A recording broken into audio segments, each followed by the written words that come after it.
Africa, a continent of incredible beauty and cultural diversity. A continent so vast it could harbor a large part of the old industrialized world as well as China and India. And still a continent of immense challenges, with countries struck by conflicts, poverty, and illnesses. Yet, what was doomed to be a hopeless cause just 2 decades ago is now emerging as a continent of hope. And in fact, Africa possesses all the assets to be self-sustaining.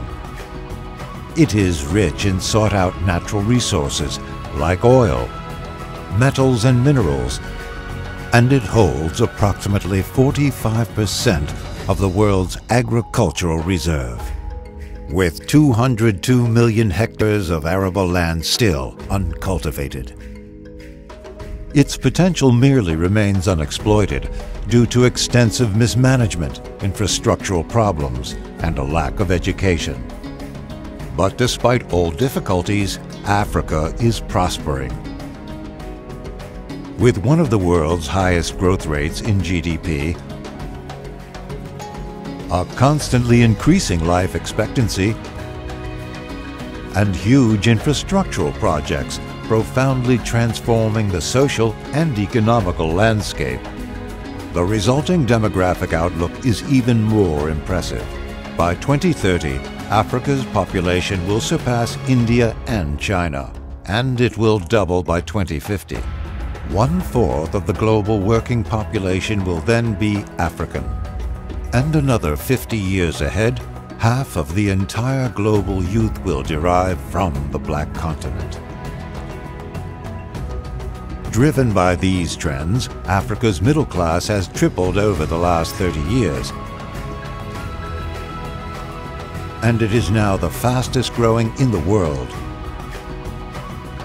with an ever-increasing demand for healthcare, nutrition, and lifestyle products, creating outstanding long-term opportunities for companies that are present in these markets.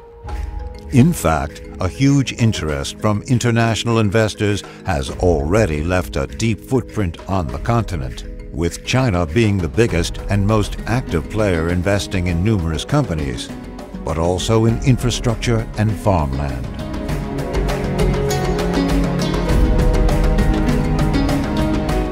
And although it is evident that there is still a great deal of fundamental work to be accomplished before investors can look at substantial returns, one thing is clear: Africa is rising, and others are rising with it.